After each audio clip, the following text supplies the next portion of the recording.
IPMNation.com. Good evening. I want to say hello to everyone here on IPMNation.com. We're getting ready to kick it off for Fly on the Wall video over at Facebook.com. Brian Brawdy Official, I'm told, is the address over there on Facebook. But I want to thank you so very much for joining us this evening right here on IPMNation.com. All right, here we go. Live from the Outpost Studios in Columbus, Ohio, you're listening to All Natural Being with Brian Brawdy. Brought to you by IPMNation.com. Get ready for the gong heard round the world.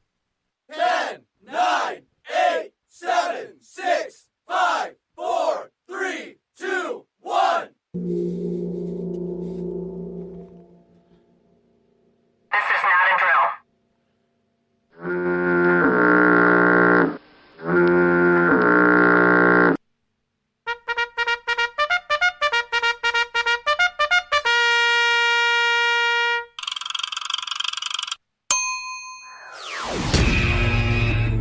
All Natural Being.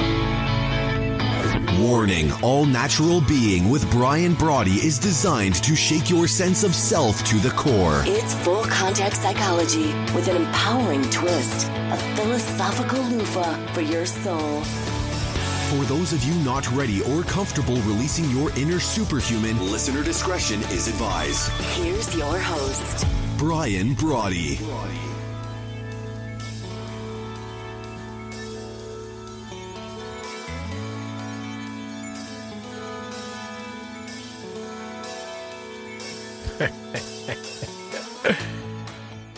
Well, that's certainly new. I wasn't counting on that happening.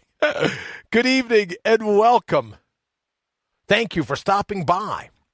The number one rated show on IPMNation.com. Really is an honor to be with you for the 266th episode of The Gong Heard Round the World. You're in to All Natural Being, broadcast as it happens here on IPMNation.com, as I said, and Fly on the Wall video over on Facebook. We're coming to you, however you get us, live from the Outpost Studios here in Columbus, Ohio, with rebroadcast on iTunes and iHeartRadio. Greetings wherever you are, here in the Garden of the Mortals. Just an absolute great gig. Top of the day from the truest parts of your mind.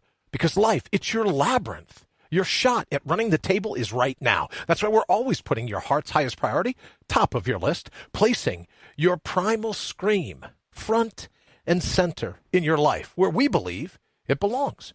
Reinstalling and reinstating the true wit and wisdom of your inner whisper. Because it's time to reboot your robust, to find your ferocious, to out-brutal the brutal that is the cut and shuffle that fate deals you on a daily basis, and to bring your own bold once and for all. But before we hit it this evening, hello to my friends here in the States, Canada, Mexico, the UK, my good friends in Ecuador, China, the Philippines, Brazil, India, Australia, Germany, Italy, France, Turkey, Japan, Singapore, Sweden, Israel, South Africa, Puerto Rico, Kenya, the Netherlands. To those joining us from all over the globe, it truly is great to have you with us. And I am fired up to be driving your bandwagon, to be your virtual hitchhiker if you're on the go this evening, to be your biggest fan, always avidly you. And let me ask you, are you tired of being institutionalized by the intentions of others, convicted by the constructs of another, remanded to a prison of their rhetoric? Your rhetoric? Well, me too. That's why it's time. It's time to mortal up. So what do you say? Let's go kick in some doors. You know, I talk each evening as we get ready to launch the show about, you know, the cut and shuffle that fate deals you and how it is that you have to out-brutal the brutal at every turn. It's most certainly the case today. You know, you look at any point, you look out over to the internet and you're thinking to yourself, how is it possible for anyone really to have a chance of putting their heart's highest priority top of the list where everyone seems to be gunning for anyone that's happy? But what if all the critics are wrong? What if you're here to be happy? What if the true purpose for you to being here in the labyrinth is to run the table, to enjoy your life to the fullest? And don't let them tell you, oh, you know, that's hedonistic. Oh, that's narcissistic.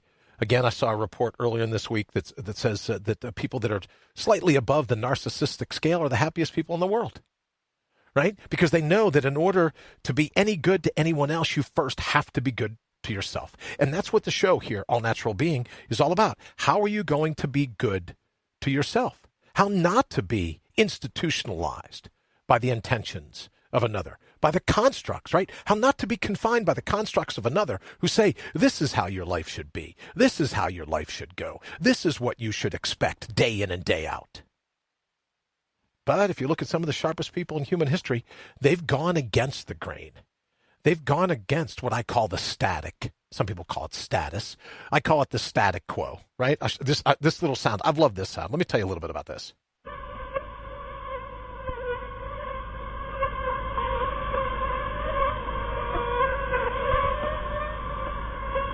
I recorded that a few years back in the Everglades in late July.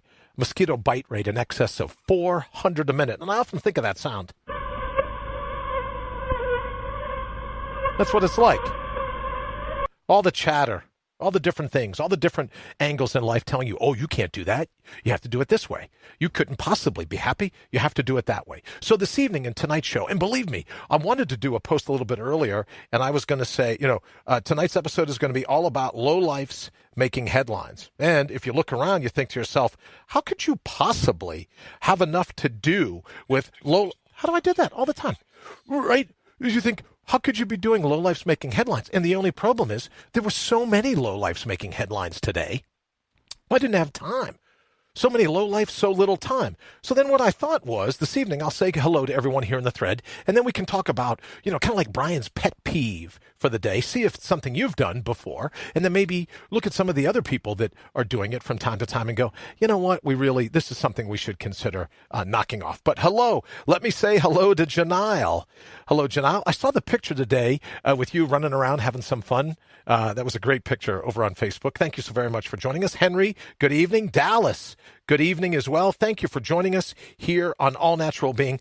And as I talked about earlier, this whole concept and I don't want to get into it. There's just so many different people. You leave a blank and then fill in the name. All these different people, they get a sense of courage. I don't know, maybe they have some iced tea or whatever it is that they're drinking. They get a sense of courage. They post something on Twitter, like the one I saw this morning. And I promised I wouldn't say his name, so I'm not going to, right? Because he's just one of many. Anytime you go into social media. But the guy gets on, makes an accusation, finds out he's absolutely wrong, and then deletes his tweet. So my pet peeve for the day, if you will, is that if you're going to say something confrontational, if you're going to say something that you hope sparks a debate, if you're going to say something that is going to go against the grain, at least have the courage to leave it up there. And you look at all these and they go, oh, well, he said this or she said that. And then, they get a little bit of blowback and they do one of two things. They either apologize for the tweet. Oh, I don't know what I was thinking. I don't know. I couldn't tell you what I was thinking. So let me apologize. Oh, and by the way, I deleted the tweet. Or you don't even get the apology and they just delete the tweet. That's it. It's done. It's gone. You say something, then at least have the Constitution, at least have the wherewithal to stand for what you believe in, to stand for what you say. Thank you very much for the share. Don't forget with the prayer bowl, every time we get a share, I go ahead. What is that old line from every time somebody sings, an angel gets their wings? Every time somebody shares the link to the show here, I'll go ahead and hit one of the prayer bowls. It's too much fun sticking one's foot in one's mouth. I know, Henry, that's just the thing, isn't it? But if you're doing it to have fun, then I say, just don't worry about what everyone says. Everyone pans you. Everyone goes, oh, that was a horrible thing to say. Well, then maybe don't say it in the first place. But if you say it, then at least stick with it. Stick to your guns. That's what conviction means, right? If you're going to be convicted, right? If you're going to have a conviction towards a particular something and you have the courage, the wherewithal to say it on Twitter in the first place, then just because you're being ridiculed, just because other people's opinions are like, oh, I don't know if that's really the good thing to say, don't take it down. And if you believe in it, then it's something I think you could stand by. Because let me ask you a question. How many times, long before Twitter, how many times have there been in your life where you put your heart's highest priority top of your list And then you let other people talk you out of it. So you forego the wit and wisdom of your inner whisper. Because you're not getting enough thumbs up, you're not getting enough people to agree with you, or you're getting too many people that disagree with you. So what do? You abandon that particular train of thought. That action. You put it on the back burner. You put it in the back seat. Buried it in the trunk. But then you think, wow, you look at social media, we're learning how to do this. We're teaching each other how to do this. If you're going, I'd have more respect for this guy that decided to say that the shooting here in the United States, the shooting was the president's fault. Only to find out he was just bat crap crazy. And 15 minutes later had to say, oh, maybe it wasn't the president's fault. And he deleted the tweet. So all I'm suggesting is that we're going to make lowlifes making headlines. We can't target one person because there's so many of them in social media anymore. But how do you and I make that personal to ourselves? How do we incorporate that into our lives? And I would say to you that if you have that conviction and you're going to put your heart's highest priority top of your list, don't let the ego run roughshod. Hi, Janice. Nice to see you. Thank you for joining us here on All Natural Being. Oh, and I should say, if you want to call in, area code 614-741-4187, 614-741-4187. And we're working, next week we'll have an 800 number, right? Because people are apparently already are getting tired of me saying, oh, standard rates and taxes and shipping and handling and all those other fees, I guess, that you have to pay just to make a phone call anymore. But those standard handling fees apply if you call in. But if you're not worried about that 10 cents, 15 cents, whatever it might be, and you want to hold off to next week when we have the 800 number, you don't have to worry about it. I'll pick up, I'll pick up the call. But in the interim, until that happens, 614-741-4187. 614-741-4187. Give me a call. Let me know what you're thinking. What does Henry say? You earn more respect leaving the claim and adding an admittance that you were wrong. Absolutely true, I believe, Henry. Absolutely true. I was involved in a discussion the other day with someone that something happened at work, and they made a mistake. They clearly made a mistake. And they said, well, I went ahead and I apologized for what I had done. And then what was really smart about this person, not only did they apologize for the fact that they made a mistake, they went ahead and crafted a little plan to show how they were going to guarantee that mistake never happened again. And I thought, how classy was that? Here you are, like Henry says, you stand by your mistake and you go, right, it'd be enough for me to apologize and everything else. But let me tell you, not only am I going to apologize, not only am I going to accept responsibility, I'm going to apologize. And here's how I'm going to guarantee that won't happen in the future. Now, this one particular guy, in case you don't know, the guy I'm talking about, what's the number again? Let me see. Janice, 614-741-4187. 614-741-4187. And the attorneys, which really is just my friend Sue, when she listens to it, she goes, you can't say that without saying standard rate supply. But sis, if you want to call, I'll send you the quarter if you do. All right. So, but one of the things that happened today was here's this big, horrible tweet. And then just delete it. And I'm thinking to myself, then maybe you shouldn't have said it in the first place. But if you look at the inverse, when it comes to your heart's highest priority, making it top of your list, why let anyone talk you off of that? Why let anyone talk you out of who you ultimately are? And I think that's the lesson of a deleted tweet. So many people say, oh, I'll just say it, and then I won't have to worry about it anymore. Right? I'll just go ahead and throw it out there, and if it gets a lot of negative votes, I'll just go ahead and maybe if I can't see it, if no one else can see it, then, right, they won't know that I'm the one that did it. But I think Henry's absolutely right. You earn more respect by leaving it there. If that's what you ultimately believe, if you ultimately believe it, then stand by it, and I'm most certainly going to have more respect for you than sneaking in. Oh, here's another favorite one. Sometimes they'll delete it. Right? Oh, okay, hold on. Let's see who we got calling in here. Sometimes they'll delete it, and then they close their account. What is that all about? Good evening. Welcome to All Natural Being. Who's this? Good evening, my friend. How are you? Henry, brother, I'm doing great. How are you?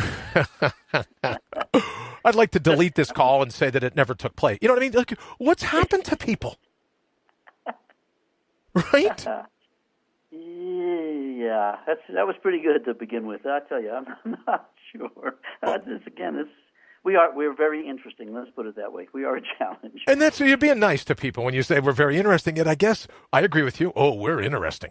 All right. I think what we do is, if you don't have the courage to withstand the tweet for 24 hours, for 5 days, for 10 months, if you don't have the courage to withstand the onslaught that will be the response to your tweet, then don't put it up in the first place. But when it comes to your all-natural being, right, when it comes to putting your heart's highest priority top of your list, your primal scream front and center in your life, tapping into that wit and wisdom that is your inner whisper, it teaches us to go ahead and go, hey, I'll just test the water. I'll stick my big toe in, and if it's too cold, I'll go ahead and pull it out.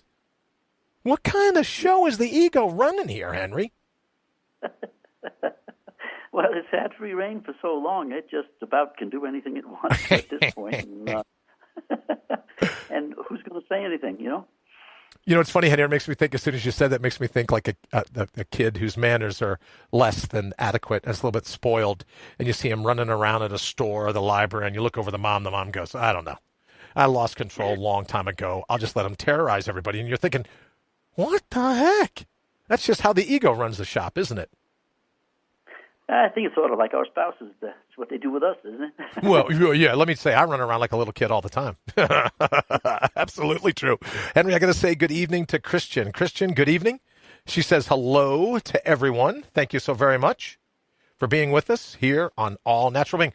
So, Henry, what are you up today? I know I was going to talk to you a little bit earlier in the day. I knew you had a couple wrenches thrown in to your day, as did I, but I won't bore everyone with my wrench, right? Where is my wrench? Because I have wrenches thrown in all the time, but how's everything looking for you today? Here's my wrench, just so you know. Right? Throw that in. My wrench. What have you been up to all day? Well, I tell you, if it wasn't for wrenches, we wouldn't have any challenges, I guess. It's just kind of fun. Yeah, I love that wrench. I know. That's all I can do to lift it. Ay. So how's your day been going? I heard you a little bit of technical difficulties. Boy, do I know those. A little bit of technical difficulties with some of your gear. What else is going on? Well, you can't spell Henry without the N for nuts, and I tell you, it's exciting when living in Ecuador, you just never know what you can expect, and so it is kind of challenging at times. But yeah, when the phones go dead and you can't figure out what happened, and computers go down and you don't know what happened, and then all of a sudden the internet goes down after you finally got things working. It's just a fun thing to go through. Well, I thought of you, Henry, because there's a big thing going on in the States tonight. I don't know if everyone else knows about this. Let me say hello quickly to Mike Warren. Mike, hello, nice to see you. Welcome to All Natural Being. I'll tell you a little bit about Mike here in a bit. And also Steph Otts. I hope I'm pronouncing that right. Steph, thanks so very much. Hello to you as well. She says hello to everyone here at All Natural Being. But Henry, getting back to what you were up against today, and listen, I sure know what it's like in terms of technical trouble, but one of the major internet companies here in the States said their cables were cut. Oh. So it affected... It affected all kinds of people. No internet, no this, no that. So it makes me wonder. Hi, Diana. And Henry, you should know, Diana says hello. Brian, hello, Henry. Diana Ham. Hi, Steph, and hi, Mike, and hi, Christine. How everybody? Hello, everybody. So, yeah, their cables were cut. So people all over New York, San Francisco, Chicago, Atlanta didn't have any cable. So it made me think, I certainly know what that's like. I'm kind of curious. Those are thick cables, are they not? Well, it makes you wonder. I don't know if it was a terrorist attack or somebody accidentally snipped the cable. I don't know much about it, but when you think about it, we still are heavily dependent on the internet. And I wonder a lot of times, Henry, what would happen? We could talk about falling back on our inner sense of enlightenment, our inner sense of wit and wisdom. What would happen if we lost power for a while? Now, as you know, Henry, the show here is powered by the sun and the wind. I have a bank of solar panels, an array of solar panels, a wind turbine. So when we produce the show, everything's plugged into these huge battery banks and brought to you, as I used to say, brought to you all the time by the natural energies of the sun and the wind. But what happens if we end up losing the internet? We lose electricity and our power. There are a lot of folks that really aren't all that comfortable sitting alone with themselves in a room What are we going to do if we don't have the internet or our iPhones or, we can't log on to whatever news station we watch, I guess, huh? Hey, board games are fun. Canasta? I don't know what canasta is, but I love saying that. Canasta sounds like a fun game, I would think. Played that many, many years ago, yep. Did you? Okay, cool. Cribbage? Yep. Cribbage is fun. Yahtzee. Mm-hmm. Yahtzee would be a good game. But Henry, what I wanted to talk about a little bit this evening was this whole concept, because I've been getting a lot of calls and a lot of emails where people saying, well, having a healthy sense of ego is good for you. And it's been my position all along that having a healthy sense of self is great for you. A healthy sense of ego just means trouble down the road. Could you give us in a thumbnail why you believe that the ego, once it outstays its welcome, right, that the ego is basically a parasite? And that it does everything it can to derail you from actually being happy in life. Yeah, absolutely. Well, just understand, ego is self. That's the definition of itself. And there's no way of really separating it from the definition of self. So when you place the credence and the importance on ego, you're placing it on self. And you are not really giving yourself the benefit of working without the ego. It is a demonstrative thing that really affects us emotionally. It affects us spiritually. It affects us psychologically, because we have been so ingrained that self-importance, self-esteem, all of these selves are so important to who we are, and we identify with those. And it's not until we can break the identification from those that we are not our job title, we are not our political party, we are not with the color of our skin, that we are all humans. And until we can get back to that, ego run the show, and it's up to us to take it back. And Henry, you would say then that on the micro level, in terms of us taking back our sense of self from our own ego, and then collectively, that the ego guarantees a watered-down life. Because if you're constantly worried about the thumbs up, the thumbs down, or you're going to get so many retweets or likes or this or that you're really, in some cases, not listening to your own heart. And then when the outcome is being sad, depressed, bored, lonely, and all these other things, you really at the end get to go, well, I don't know what else I thought that would yield me but sadness, depression, boredom, and loneliness. Well, it's fun when you live in a country like Ecuador that really, up until just very recently, within just the last few years, it has been a very cash-based society. It simply, if you had it, you spent it, and if you didn't have it, you didn't. And so throughout Cuenca, throughout the country, you will see a beautiful bit of home, and right next door to it is a home that is still rebar and concrete, and it's just not been worked on for years. And that is simply because the people just simply ran out of money, and so they just leave it sit. And when they get more money, they go back to building their house. But we, from the north, tend to live way beyond our means, and ego entices us to buy the bigger house, buy the luxury cars, and we get, you can lease them sure. and get a tax break. And all that does is keeps us in debt. And so long as we stay in debt, we are working to keep our heads above water, and that is extremely stressful. The more stress that we live with, the more ailments we have. And Henry, I was thinking the other day about this concept of polarization, where they talk about, and maybe it's the same in Ecuador. I know it's the same now in Europe. It's not just here in the States, but everyone's talking about the polarizing effect. And then it made me think for a moment that to the degree that they can polarize us as a group, then they can count on you polarizing yourself from the truest parts of who you really are. And maybe it's the inverse that's even more important now that I think about it, Henry, that all this stuff goes to making you polarized from who you truly are at your core. And that makes you easier to manipulate. It makes you easier to institutionalize. It makes you easier to confront and then get you to conform. If you look at the left, in terms of a lot of the political struggle going on now, everything's identity politics.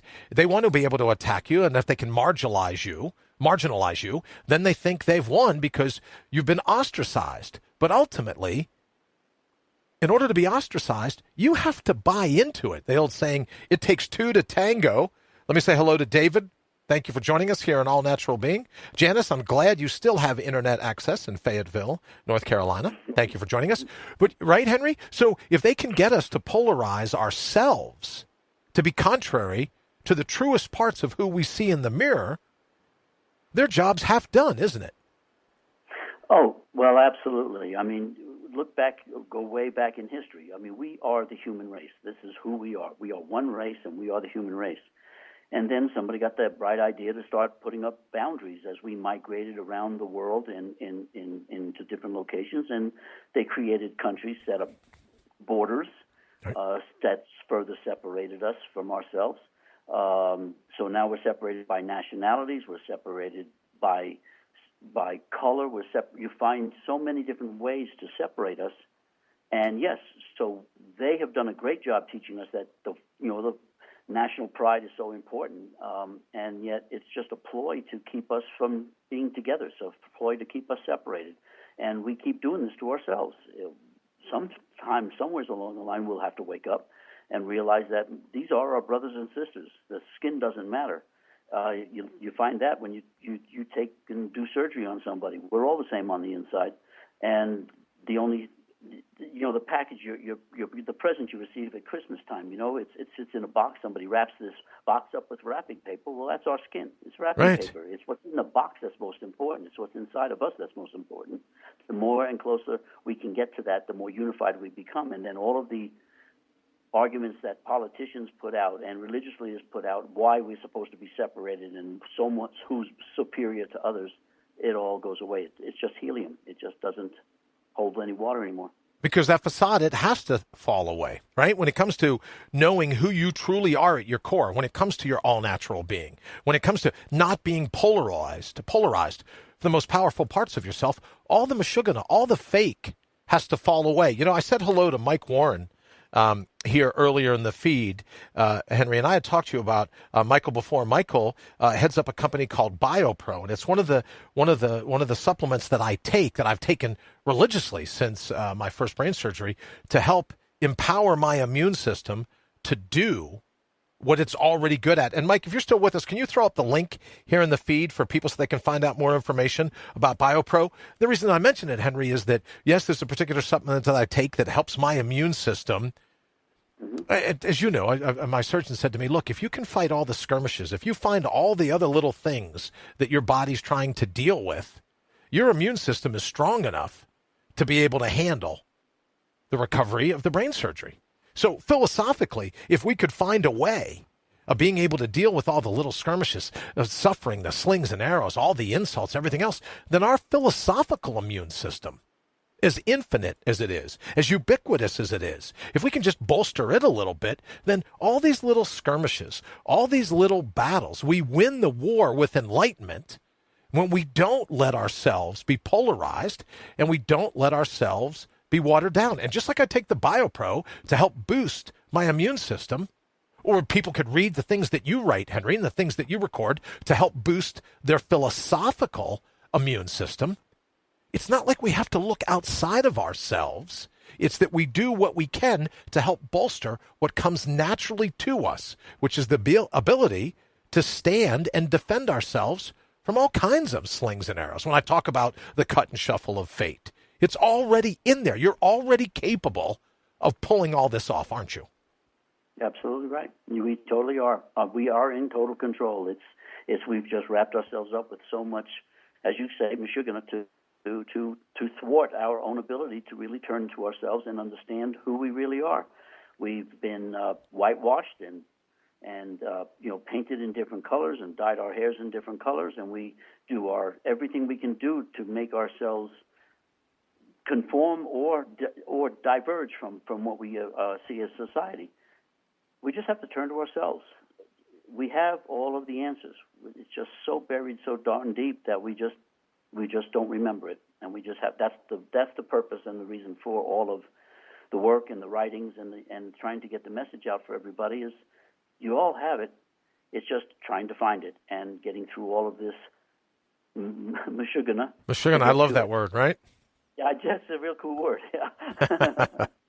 All right, so Mike posted the thanks, link Mike. for us. Mike, thank you very much. You can go to that link, and it'll also give you a little bit about the product itself. But I just love it. And I was saying to Mike the other day, in addition to thanking him, because I've been using this ever since the surgery, if there were a philosophical BioPro, then we'd be all set, right? Because you have the BioPro that you can take for your biological immune system, but a philosophical, for me at least, Henry, and I'd love your opinion on it, my philosophical BioPro, if you would, is an underlying overarching sense of gratitude. Mm-hmm. Absolutely. In fact, Mike, you want to get hold of me, I'd love to try to put together something that you could put in a bottle. It'd be great. But yeah, you're really right. We really have to work to get ourselves back in control so that we can really lead the way that we really want to go. It's so difficult. People ask me, how simple is it to really walk your path? I mean, I've known what I was going to do my whole life, and that wasn't your path. Sure. It's created every time we take a step, and I go through and I'll look at images, and somebody will post something about walking our path, and there's that path leading way out there, and there's this image of the person on the path, and that's just not the way it is. It's you got to step off that path onto your own, and then you create it every step of the way. So yes, it's trusting us, being grateful, being humble, the humility, being respectful. It's doing the things that we were placed here to do, survive, and to thrive.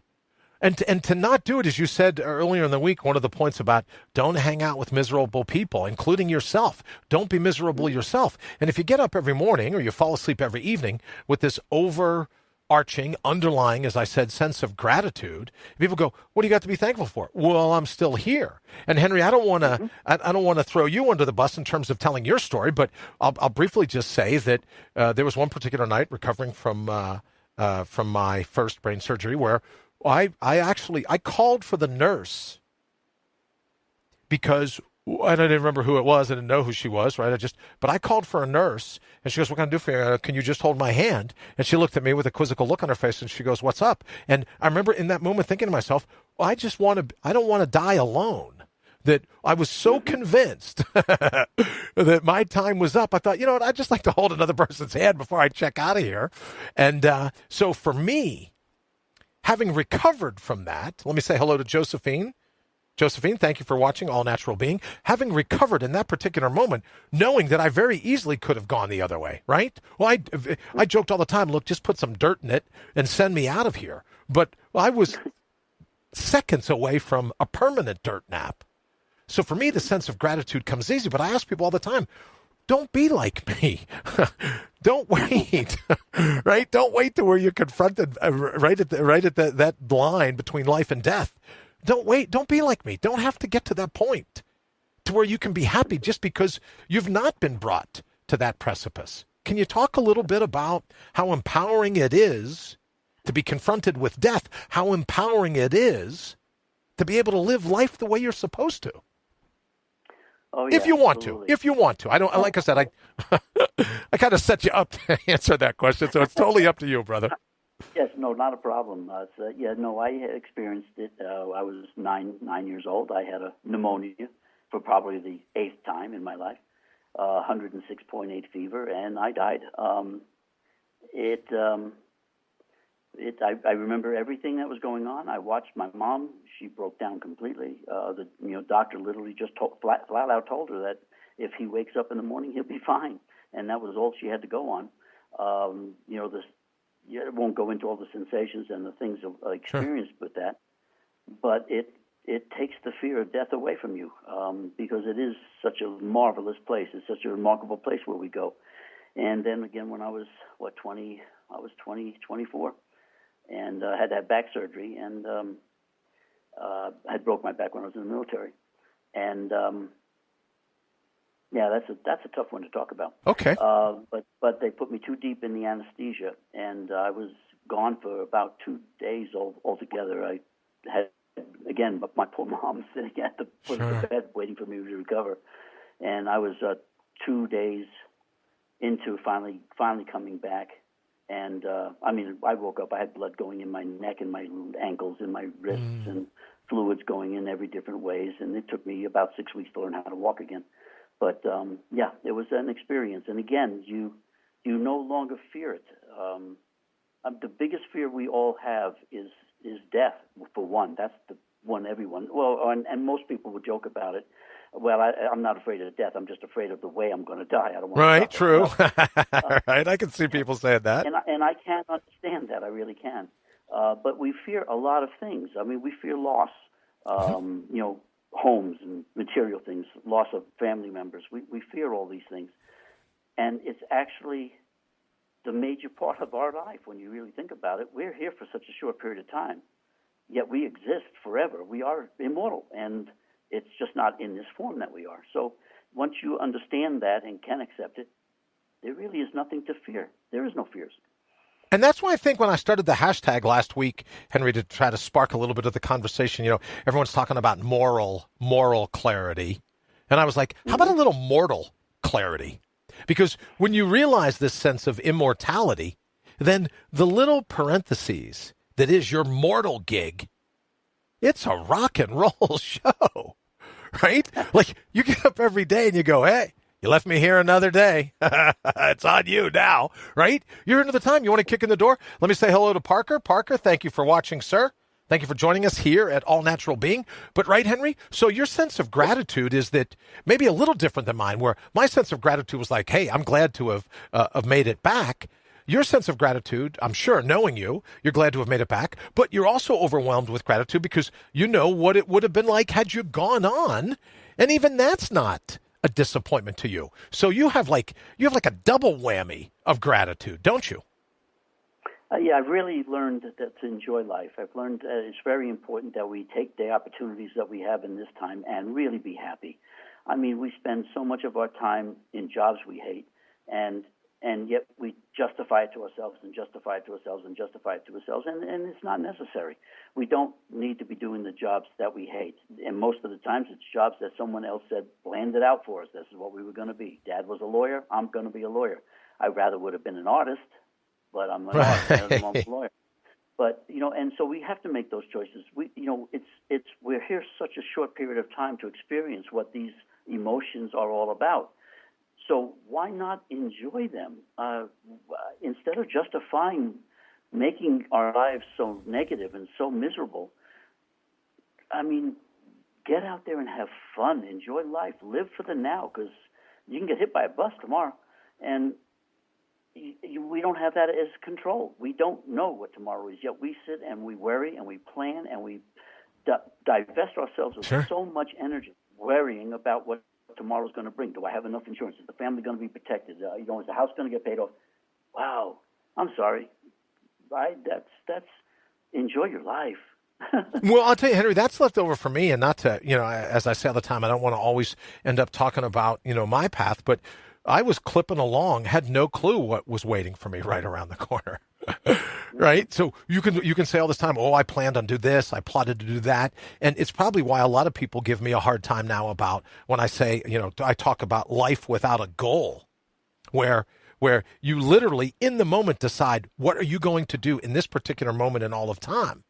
And that's why I said it's not as the crow flies, right? Everyone wants to get from here to there as the crow flies. They want the shortest possible path to get to where they're going. But for me, I've found life to be a labyrinth. It's the ups, the downs, the lefts, the rights, the pivots, the swerves. And they're all cul-de-sacs, no dead ends. There may be some blind alleys here and there, but as long as you keep moving forward, backward, left, right, as I say, up and down, pivot, swerve, as long as you keep moving, you're still in the game. You're here in the garden of the mortals. And as I've joked with you before, I know, I'd say all the time, at least in terms of my own mind, it's a jungle in here. But you're still here to be running the table.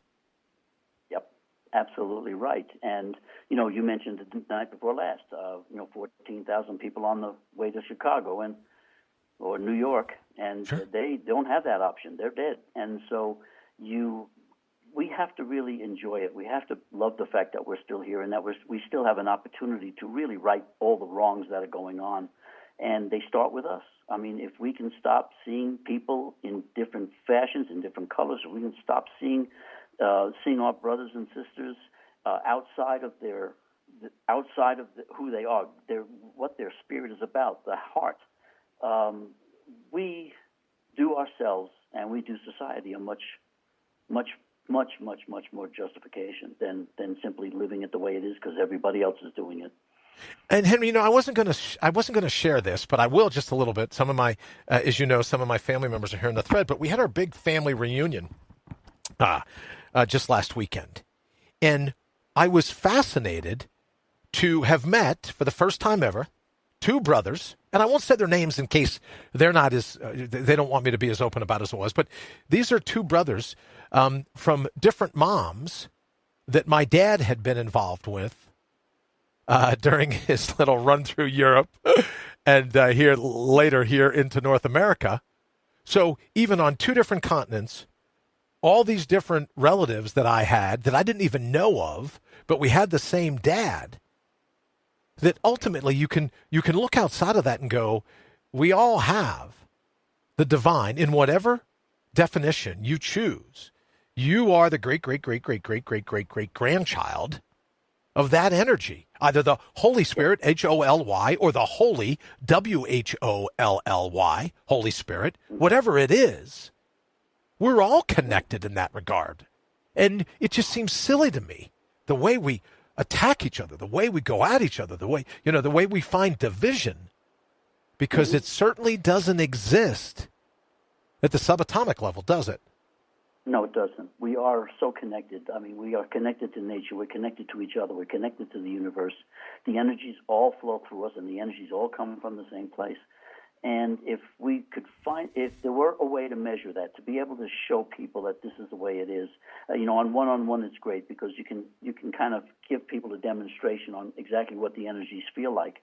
And all of a sudden it's like, oh, man, I would have never known that. And right. So on one-on-one, when I do treatments, yes, you can actually demonstrate that for people and give them a feel for what it is. And that's that same energy that connects everything. Everything in the universe is connected. And if we could realize it, we wouldn't be doing to nature what we do. We wouldn't be doing anything what we do to each other. It eliminates all of the negative and all of the reasons to judge. And we simply, I'm not going to sit here and say you hold hands and sing Kumbaya, but right. We are simply a family. Hey, look, in every life there's a folding metal chair, right? That's all I'm saying. Right? In every life there's a brawl, right? In every life you're just brothers, you're still going to arm wrestle. But I think you're absolutely right, Henry, that underlying all of that, all the tension, all the angst, all the things that we want to get so worked up about, all the things that political leaders and religious leaders and leaders in general are absolutely hell-bent. They're absolutely tickled to death that we're busy fighting with each other. Because I think, in my estimation, Henry, if you and I are busy fighting, then we're not paying attention to the grift that goes on in all kinds of organizations, big business, big government, big religion, big everything. If they can cause us to be polarized from our sense of selves, we're too busy fighting with each other to turn our attention on everything that they're trying to propagate. Absolutely right. I've got a writing, and I haven't put it out there yet, but at some point in time I will, where I talk about exactly how I as the authoritative figure, the one that you're supposed to worship, how I actually can manipulate you into doing exactly what you're doing now. I mean, it just lays it all out. And the fourth, there's only 4 items really that I have to control. And the last one is simply the distractions. Sure. I can distract you with so many things. You want to be distracted, the royal family, Kim Kardashian. You want to be distracted by other celebrities, politicians, the things that are going on around you. And, in fact, we're so used to being distracted, we even ask for it. When you really think about it, how many times have we sat down in front of the television and said, listen, just put the TV on. I just really don't want to think about anything. I just want to be consumed by the TV. Well, that's a distraction. That's a distraction. And, you know what else, Henry? It's like when people say, oh, I just want to veg. Yeah. Well, for someone that's been in a vegetative state, right, with all those, with everything that goes on in brain surgery, I'm not a big fan of vegging. And people, here's another one to go, oh, I'm just killing time. Yeah. Oh, just time. It's only time. right? It's only time, Henry. We got a couple of minutes. It's like the thing. If you ever go out in a parking lot and you're walking around, you'll see people will throw pennies. Uh-huh. And then you say to them, and they go, well, it's only a penny. What's that really worth? And then people go, well, it's only a minute. I'm only going to waste a minute. What's that really worth? Right? Yes. So you look at it, the infinitesimal, right? Just because it's small doesn't mean it isn't grand in the scheme of things. So we'll toss away pennies. We'll toss away moments. Well, there have been plenty of times I'll run in to buy something and then they'll go, oh, that's $1.08. And I'll have $1.05. And I go, I should have held on to those 3 pennies. And it's going to be the same thing with life. I defy anyone to go, just before you check out, and if you'd have gone, hey, would you like an extra 20 minutes? Yeah, you know what? I shouldn't have wasted that time, should I? I should have held on to it. It's the same thing in my mind. Help me. How am I wrong? You're not. Oh, please. I was hoping you'd tell me I was. It's all perspective. And we are, we do a lot of silly things because we think we're here forever. And like I said, my image is, when that U-Haul is behind the hearse, then I'll believe you can take it with you. Although it's probably being dropped off at some relative's home, but it's, we really do totally not understand how valuable our time is here and what our purpose in being here is. And once you can understand it, you treasure every minute. You really do. Even as chaotic as today was, it's fabulous to be able to be here to actually go through all that and actually finally get things working again and just biding my time until it happened. And I don't want to waste it. I don't want to lose any of that. I want to enjoy life to its fullest. And I know where I go. I've seen it. But You've seen it. I still want to enjoy this. So bring on the chaos while you're here. Bring on the chaos while you're here. Yeah. Right? Yeah. You'll go, it'll only mean, you don't want to live in the Wild West. That'll only mean chaos. And I stand and stare at them most times, and I go, yes, and? Right? I mean, it's only going to be chaos. Ooh, put me down for 2 scoops, right? I'm all over that. It's a concept. All right, Henry, I promised I wouldn't hold you as long as I had, so thank you so very much. But give us an idea. Where can everyone hook up with you again? And I know that we're going to be meeting here. And you know what? Maybe if we get a chance, I don't know what your schedule is Monday night, maybe that would be a time to do kind of like a little bit of a drum roll. I'll see, because I don't think I have a drum roll loaded in here. Oh, but I got this cool. You want to hear this one? Hold on 1 second. How you like that? That's a squawking bird. All right. So, but maybe I'll get a drum roll. And then on Monday, maybe we'll talk and tell everyone what we've been working on the last couple of days and give it as kind of like our big rollout. Give us a little bit of chance, to kick the tires, make sure everything's good over the weekend. But we'll kind of tease that for Monday night if you're around. But in the interim, where can people go to get some of your writings and listen to some of your audio? I saw someone today ask about where they could go to get some of your audio. So could you go ahead and give us all a heads up? Sure. The website, it's www.henrygnoel.com. You can click on listen to the podcasts that are on the tab. You can click onto the radio. It's IPM Nation Live 4. It's a steady recording that repeats itself every hour. Great. But because I haven't quite gotten the time to get on to go live, but I plan to do that. But yeah, www.henrygnoel.com, and you can email me at just Henry at that same thing. If you've got questions, you want some more clarity, a little bit more curiosity into what we're doing, please don't hesitate to write. I'll be happy and love to hear from you. And then also here before too long will be my first studio guest. Henry's going to be here with us, so we'll be able to hang out. We'll be hanging out here in the studio.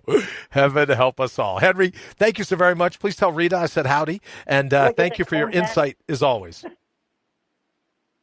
You're very welcome, Brian. Thank you. And thank you, everybody. I appreciate you tuning in. Thank you so much. All right. Good night, brother. Have a great evening. Thanks so much. All right. So thank you again for joining us here on All Natural Being. As you know, we're going to start, I hope we've already started, but we're going to continue to build on the sense of it's, the calm in the storm is who you ultimately are. And it can rage. It can be chaotic. It can be all these other things. But when you reconnect and revitalize who you ultimately are, You really are a badass. You really are bulletproof. You really are capable of withstanding the slings and arrows, the cut and shuffle of fate. You really can out-brutal the brutal when you remember who you ultimately are. Thank you so very much for joining us here on All Natural Being. We're going to take the weekend off, and we will look forward to seeing you back Monday night at 8 o'clock. If there's anything I can do for you in the interim, please drop me a message over on Facebook. Send me an email. You know how to get a hold of me, or just, even a text. Let me know, or post something here in the feed if you have a show concept or an idea. And we're working on the 800 number. I should have mentioned that while Henry was on. Get his input into, maybe what that 800 number is going to read. But we're going to get 800 numbers so that you're able to call into the studio and hang out and interact with Henry, too, if you like. Our callers can hear each other and talk with each other. So we're looking forward to that as well. Thank you so very much for joining us here at All Natural Being, and we hope to see you Monday night, 8 p.m. Eastern. Have an absolutely fantastic weekend.